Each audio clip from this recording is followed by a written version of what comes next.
Y a esta hora lo recibimos al doctor Gustavo Salle. Buen día, ¿qué tal? Buen día, Laura. Estaba escuchando el reporte que estaban haciendo de la situación que vive el departamento. Verdaderamente conmociona. Y veo, bueno, allí un trabajo conjunto. Y veo también el trabajo, sin lugar a duda, de las Fuerzas Armadas. Trabajo muy importante en situación de conmoción que afecta a la sociedad, no solamente de Paysandú, sino de toda la ribera del río Uruguay y otros ríos que han desbordado. Laura, en esta comunicación con un perfil nuevo, sin lugar a ninguna duda, acabamos de concretar nuestra integración al Partido Verde Animalista y el partido impulsa nuestra candidatura a la presidencia de la República, acompañado por el doctor Enrique Viana como candidato a la vicepresidencia de la República. Vale la pena puntualizar, Laura, las motivaciones que existieron para este cambio de actitud, que es un cambio de actitud muy importante en mi vida. Yo había adelantado en audiciones de mi propio espacio en Radio Fénix que el día que me vieran candidato a la presidencia de la República es porque me había vendido a alguna corporación o algún grupo económico y que entonces seguramente iba a traicionar los intereses del pueblo, los intereses del llano. Le digo que no es así, pese a que soy candidato a la presidencia de la República. No tengo ninguna corporación, ningún grupo religioso, ninguna logia masónica, y tengo que desdecirme de esa promesa porque han existido situaciones, vivencias en mi vida trascendentes y las vive el país que llevan a esta modificación sustancial en mi vida. Estamos viviendo una situación terrible de degradación, de conmoción. Por eso es importante referirnos al término conmoción, porque es lo que está afectando hoy, por ejemplo, por razones climáticas a Paysandú, pero también por razones que no son climáticas, por razones que son de carácter sociales, económicas, culturales y políticas. Todos los uruguayos estamos inmersos en una situación de conmoción. Estamos inmersos en una guerra fratricida, en una fragmentación de la sociedad uruguaya que nos lleva a la confrontación violenta, a una confrontación violenta que cobra un homicidio cada 23 horas. Estamos en conmoción porque el aparato productivo nacional está verdaderamente devastado, porque la infraestructura está devastada por razones de carácter económicas y también por razones de carácter climatológicas. Estamos en una situación de conmoción porque nos gobierna una fuerza política que se ha corrompido hasta las últimas células y por lo tanto esa corrupción debe ser protegida, como tantas veces lo decimos, por una maquinaria de impunidad que para justificar la corrupción en las altas esferas proyecta impunidad hacia el resto de la sociedad, hacia el resto de la delincuencia. Todo este tipo de constataciones, todo este diagnóstico, sumado a un hecho de carácter personal, que fue el fallecimiento de mi madre, nos hace reflexionar sobre lo efímero que es nuestro pasaje por la tierra. Y la necesidad de que ese pasaje no sea un pasaje de carácter egoísta, preocupados nada más que en un buen vivir personal o en un buen vivir de la familia, porque la descendencia, la familia, vive en un contexto social. Y si ese contexto social está absolutamente degradado, no es posible entonces que esa descendencia pueda vivir en paz, en armonía, en felicidad. Entonces, esa constatación de nuestra fugaz presencia sobre la faz de la tierra nos hizo reflexionar, mejor dicho, de que no podemos ser omisos, no podemos estar ausentes, no podemos asumir una cuota de responsabilidad sobre esta debacle que vive el país. No podemos permanecer inertes ante determinado tipo de actitudes asumidas por el gobierno que compromete, pero en forma importantísima, preponderante, lo que será el futuro de los uruguayos, de nuestra descendencia. Yo escuchaba, por ejemplo, paradójicamente, que frente a una inundación, uno de los problemas fundamentales que tienen que afrontar la población en general, no solamente los inundados, es el agua. Es el agua potable, es el agua dulce, el agua para consumir. Habida cuenta que el cuerpo humano, en los mayores el 70% es agua y en los niños el 85% es agua. Un elemento vital, pero vital en la literalidad del término, ¿verdad? Entonces, cuando uno ve un proyecto que se lleva adelante en forma absolutamente clandestina, con apariencia criminal, como es el proyecto UPM, que va a afectar el segundo reservorio de agua dulce más importante que tiene el país, que es el Río Negro, que eventualmente tienen autorización, esta corporación instalada en zona franca, exenta de todo tipo de impuestos y para las cuales hay que sacarle dinero del bolsillo del contribuyente para hacerle infraestructura, para maximizar la ganancia de esa corporación. Cuando uno ve que los recursos vitales que conforman inclusive la estructura de los derechos humanos van a ser afectadas por este tipo de negocio, y ve una oposición que, lejos de ser oposición, colabora con ese proyecto, yo les quiero decir que el proyecto UPM es un proyecto genocida. Vamos a entendernos, ya pasé del término criminal al término genocida, porque compromete un recurso vital que puede poner en riesgo la existencia de la población en general. Y cuando usted pone en riesgo la existencia de la población en general, usted está proyectando una situación de riesgo genocida sobre esa población. Entonces, frente a esto, nosotros no vamos a permanecer inertes. ¿Saben por qué?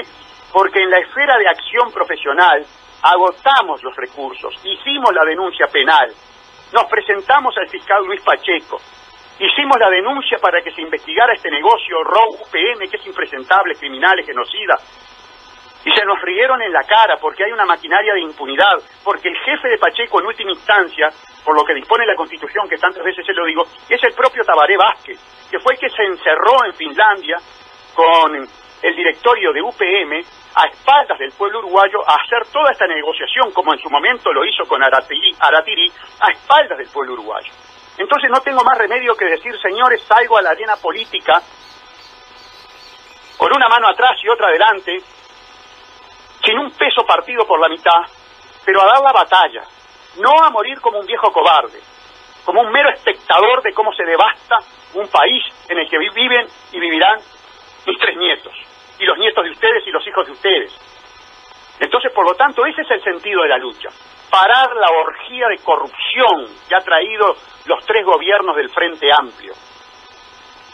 Que ya un fiscal no se me ría en la cara cuando hago una denuncia debidamente fundada, porque el contrato ROU-UPM es eso, es un contrato criminal, que no se quiere investigar, porque el que tiene que estar investigado es el jefe de la justicia en el país, porque se dio un golpe de Estado técnico, y aquí está la prueba. Se creó una Fiscalía General con un fiscal comunista que depende del presidente de la República, que no quiere investigar los actos de corrupción del gobierno. Y cuando uno vive en carne propia ese tipo de situación, tiene 2 opciones. Yo tenía 2 opciones.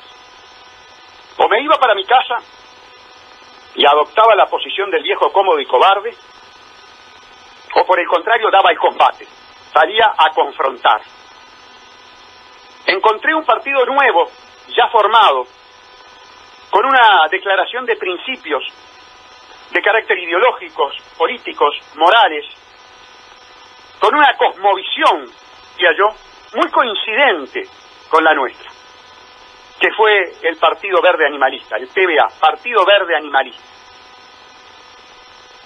que generosamente nos dijo la estructura del partido, que ya está reconocido en la Corte Electoral, impulsará su candidatura a la presidencia de la República y del doctor Viana como vicepresidente de la República. Y llegamos a un acuerdo. Y seremos candidatos a la presidencia de la República en las elecciones del 2019. Y vamos a introducir una forma nueva de hacer política. Vamos a decir la verdad, aunque eso nos cueste votos, aunque nuestro discurso no sea un discurso edulcorado, interesado, oportunista, demagógico, ofreciendo el oro y el moro cuando en realidad el país está hundido, endeudado, devastado, reprimarizado, lumpenizado. Solamente podemos decir, asumiremos el timón del barco para cambiar el rumbo, para cambiar la tendencia. Esta tripulación inepta y corrupta lo ha llevado hacia el arrecife, lo ha averiado, ha hecho lo que hizo en su momento el capitán del Costa Concordia, por ejemplo, para poner un ejemplo del siglo XX, más reciente que el Titanic. Sacar del timón a esta tripulación corrupta e inepta que ha devastado al país. Pero al mismo tiempo decirle lo siguiente, cosa que ningún político en campaña electoral se anima a decir. Los presidentes en los países son meros gerentes. Entiéndanme bien. Los presidentes en los países son meros gerentes. Vivimos en el mundo de las corporaciones ladronas.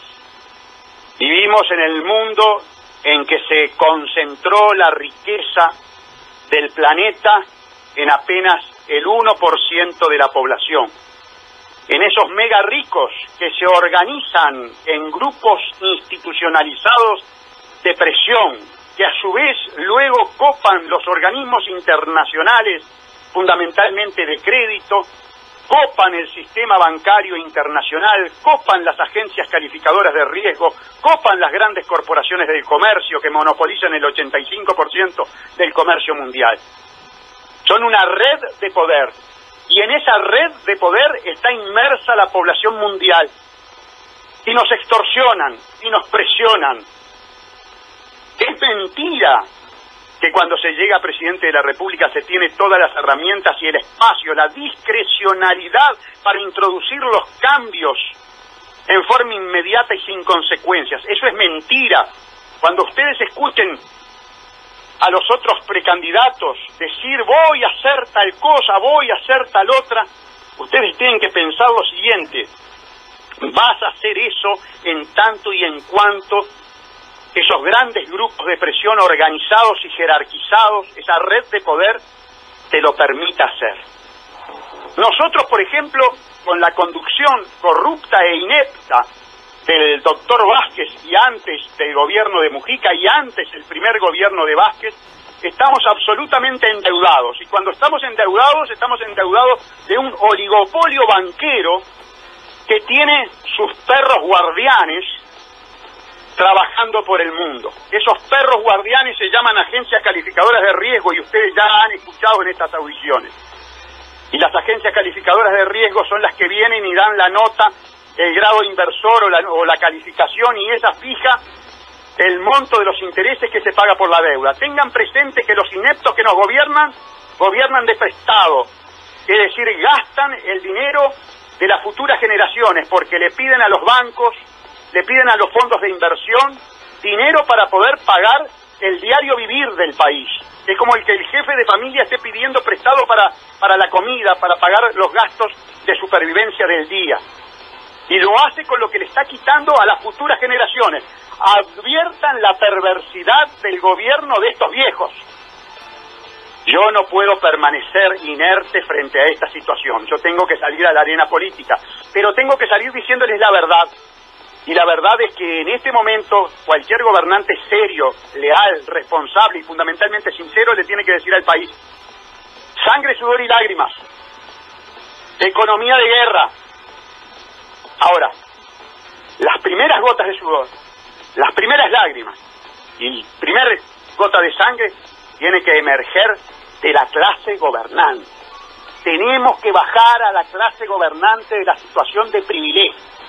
El gobernante tiene que ser el soldado que lleva adelante la bandera en la primera línea de fuego, porque eso es lo que le da legitimación para pedirle al resto de la población austeridad, sacrificio.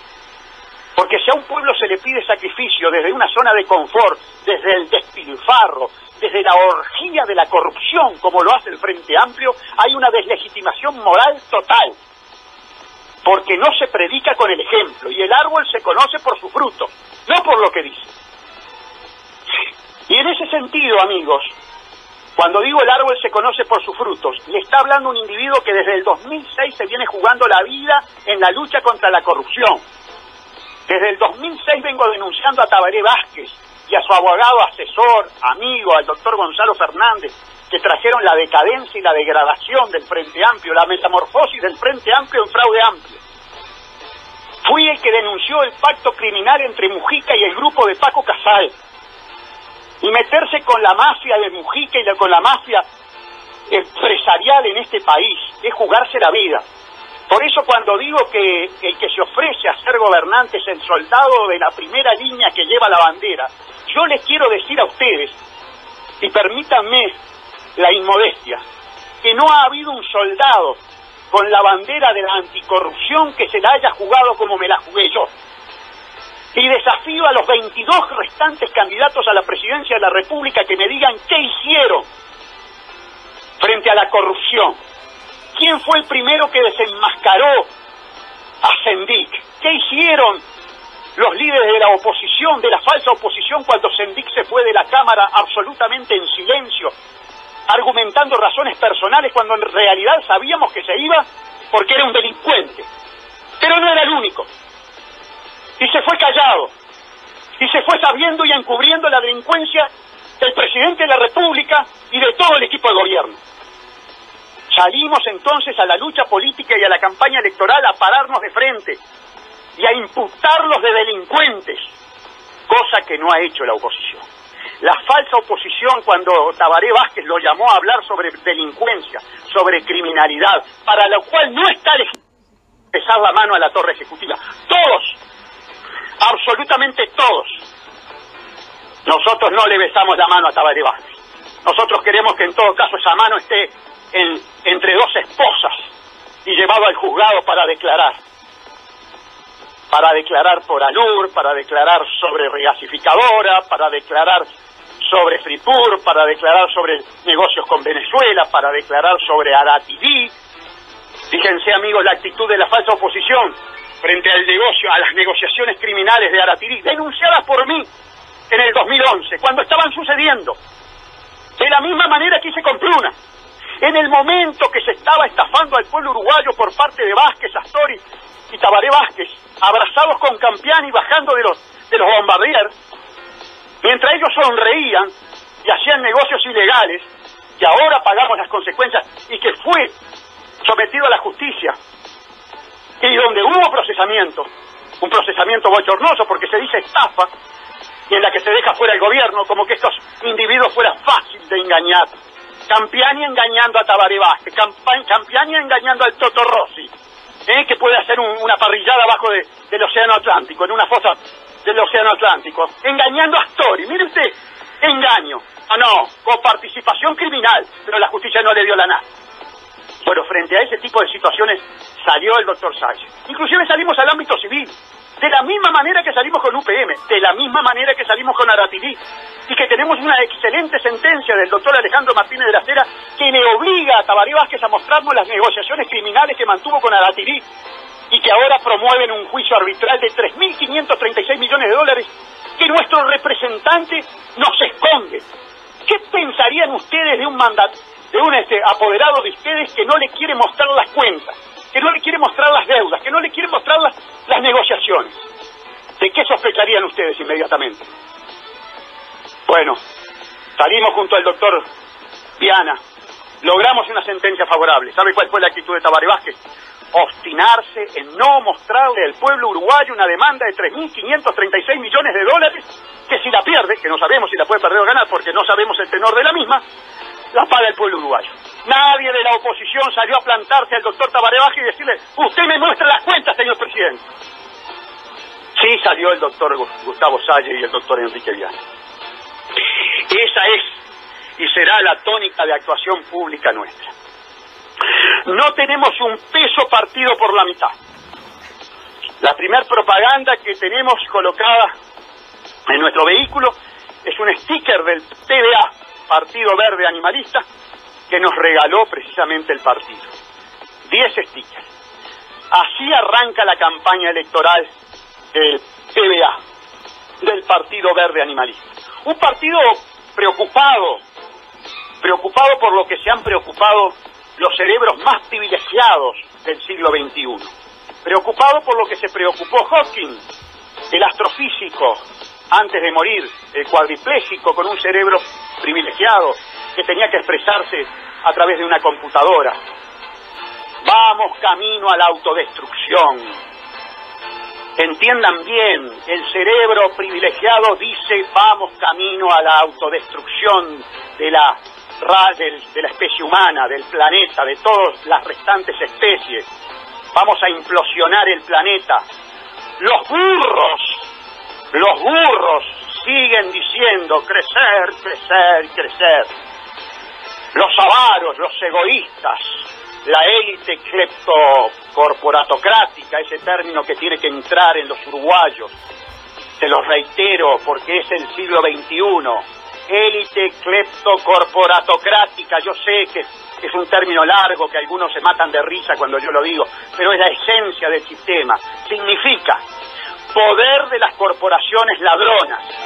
Y yo pongo siempre el ejemplo, Odebrecht, Lula, Cristina, García, el de Perú, Uruguay, regasificadora, ANCAP, ¿entienden ahora? ¿Entienden que el término cleptocorporatocracia es el que nos mete la mano en el bolsillo? Bancarización obligatoria, banqueros narcotraficantes, banqueros lavadores, que cuando los denunciamos, los fiscales miran para otro lado. Aquí los fiscales piden operativos de saturación en la marginación. El señor Leal hace operativos de saturación en los barrios periféricos, que son consecuencias de políticas económicas, pero no hace operativos de saturación en los bancos, que es el destinatario final del dinero criminal. Nosotros decimos, sí señor, vamos a atacar la delincuencia criminal, vamos a poner todas las medidas que la Constitución nos ofrece dentro del marco constitucional y legal, por supuesto, como por ejemplo, numeral 17 del artículo 168, medidas prontas de seguridad. ¿Medidas prontas de seguridad para qué? Para los operativos de saturación. ¿Dónde? En los barrios periféricos, después que hice el operativo de saturación en los bancos. Después que demostré, como demostré, por ejemplo, en un expediente en particular, que el Banco Heritage es un banco lavador de dinero. Y que ese banco lavador de dinero está amparado por el asesoramiento del estudio Guyer y Regules, el mismo estudio que intervino en el pacto tributario criminal entre Paco Casal y Mujica, diciendo que no debía nada a Paco Casal. Conocemos la rosca, conocemos las mafias, conocemos cómo opera la maquinaria de impunidad. Somos la opción para parar la orgía de corrupción que desangra a los uruguayos. Esa es nuestra presentación, Laura. Claro que somos vehementes, claro que somos confrontativos, claro que somos radicales. ¿Cómo no serlo? Cuando, por ejemplo, una cajera del supermercado del Pinar, después que termina de trabajar y va a ver a su hijito, muere apuñalada en la calle. ¿Cómo no serlo cuando las bandas de narcotráfico asolan los barrios periféricos y mueren criaturas con tiro en la cabeza, fruto de esa guerra del narcotráfico, que no se ataca, ¿saben por qué? Porque se ataca en las bases, en la parte más débil de la cadena, no se ataca en los bancos. Nosotros nos comprometemos a atacar el narcotráfico arriba, con los banqueros. Claro que los vamos a tener en contra. Claro que pagarán a los grandes medios de comunicación para que nos ninguneen. Y por eso apelamos a ustedes, amigos. Apelamos al pueblo para que nos acompañe. Y no estamos apelando desde una zona de confort. Y no estamos apelando desde la alta burguesía.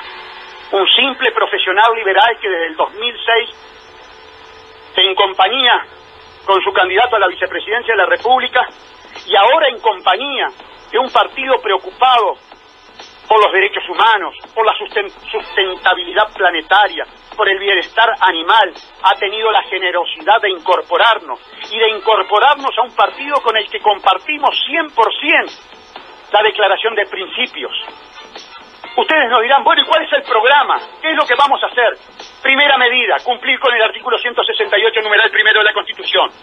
Establecer orden y tranquilidad en el país. Luchar contra la delincuencia de cuello blanco y contra la delincuencia marginal. que los uruguayos vivan en paz y seguridad. ¿Cuáles son las herramientas? Las constitucionales y legales. Primero, la primera medida, medidas prontas de seguridad, que están absolutamente controladas por el Parlamento y acudiendo a todos los recursos humanos de que dispone la nación. Entre ellos, el más importante, la institución que está organizada, que está jerarquizada, que tiene muchos medios de carácter infraestructurales. Me refiero a las Fuerzas Armadas. Y cuidado, no me vengan a agitar el fantasma de los golpes de Estado. No me vengan a agitar la posibilidad de que los militares queden en el poder. Porque ustedes en Paysandú, Laura, y los que me están escuchando, en este momento están viviendo, están protagonizando lo que es la colaboración del Ejército y de las Fuerzas Armadas en general ante una situación de conmoción. Y el Uruguay está en una situación de conmoción. Y está en una situación de conmoción no solamente por razones climatológicas, sino por razones políticas, sociales, económicas. Estamos viviendo una guerra fratricida, y para parar esa guerra fratricida voy a apelar sin lugar a ninguna duda a todos los recursos, entre ellos las Fuerzas Armadas.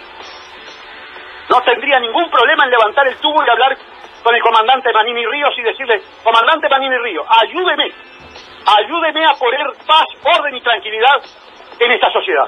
Ponga a disposición del presidente de la República, que actuando con el ministro de Defensa, que es el jefe de las Fuerzas Armadas, porque vamos a poner las Fuerzas Armadas al servicio del pueblo. No tendría ningún inconveniente, así lo haría de inmediato. Y sé que tendría una muy gran recepción, una responsable recepción en el actual comandante en jefe, porque lo he visto en esa actitud, lo he visto queriendo colaborar, y queriendo colaborar con problemas sociales, con problemas culturales, con problemas idiosincráticos, con problemas infraestructurales. Acá no hay prejuicios. Yo no le voy a hacer pagar a las actuales generaciones lo que pudo haber pasado, y que sé lo que pasó, y que fui denunciante de las torturas y del terrorismo de Estado que en su momento protagonizó el Uruguay y que las Fuerzas Armadas estuvieron involucradas. Pero yo no le voy a hacer pagar a las actuales generaciones, ni le voy a quitar crédito a los actuales oficiales por lo que pasó con los viejos oficiales. Porque de ser así, entonces el Frente Amplio es una farsa. Porque si eso piensa las Fuerzas Armadas, la tendría que haber disuelto. Y no las disolvió. Entonces las Fuerzas Armadas son una institución de la patria. Y como institución de la patria hay que elevarlas. Y como institución de la patria, si necesitan, la vamos a utilizar, en el buen sentido de la palabra. Tenemos por delante cientos de problemas. Y no para todos tenemos solución. Y no para todos tenemos conocimiento. Por el contrario, Laura, me declaro ignorante. Me declaro profundamente ignorante. Y digo que van a llevar a la presidencia de la República a un individuo que es un ignorante. En miles de millones de temas que constituyen el conocimiento humano. Pero con la suficiente humildad de reconocerlo. Y con el compromiso de llamar a los honestos y capacitados para colaborar. No importando el partido. Honesto. Y con ánimo de colaborar. Es blanco, es colorado, es independiente, es cristiano, es judío, es agnóstico, es ateo. No me interesa. El problema es este. Por ejemplo, el problema fundamental, el agua. El recurso humano más escaso en el planeta. Vengan los que saben del agua porque quiero cuidar cada uno de los cursos de agua dulce que tiene el país. Vengan a colaborar conmigo. Por ejemplo, el problema del campo. ¿Qué sé yo del problema del campo? Un hombre citadino que va al campo solamente circulando en el auto cuando va a Artigas, mirando para el costado, que no sabe diferenciar una vaca de un toro. O por lo menos a primera vista. Trataré de rodearme de los que saben. Trataré de buscar amigos que tengo, que saben, campeones inclusive en algunas razas que los tengo por Artigas. Venga, deme una mano. ¿Qué se puede hacer en esto? ¿Cómo organizamos esto? ¿Cómo creamos nuevas fuentes de trabajo? Porque si le decimos no a UPM, si echo a UPM y me quedan 4.000 millones de dólares, citaré a los grandes, pequeños y medianos productores del país para decirles: señores, necesito que el campo dé trabajo y que dé trabajo bueno. ¿Qué tenemos que hacer? Traeré a economistas de distintas orientaciones. Mire, yo tengo un concuñado que vive en el país, que es un neoliberal, que fue asesor de primer nivel en un gran banco internacional. Está en las antípodas ideológicamente conmigo. Sin embargo, son horas y horas que tengo de discusión con él y sobre todo de entrenamiento, de aprendizaje. No voy a ser el viejo sábelo todo, que para todo tenía solución, que para todo tenía un dicho, que nos subestimó, que nos fundió, que nos corrompió. No, les vuelvo a repetir. el ignorante que quiere rodearse de gente que sabe. ¿Para qué? Para sacar al país de este estado de degradación y devastación que vive. Por eso, ¿saben lo que grito, amigos? ¡Ayúdenme! ¡Apóyenme! Porque ayudando a Salle y apoyando al Partido Verde Animalista, esta estructura partidaria nueva, pujante, que lucha por la sustentabilidad, que lucha por la vida, que lucha por las futuras generaciones, apoyando al fiscal verde en su momento, Viana, el único fiscal que se la por el ambiente, por el ecosistema, están apoyándose a ustedes, pero fundamentalmente, ¿saben qué están apoyando? A su descendencia. Gracias, Laura, gracias por este espacio. Gracias, doctor Gustavo Salle. Nosotros finalizamos aquí esta jornada de sábado y con ustedes nos reencontramos el próximo sábado. Muchas gracias a todos por estar.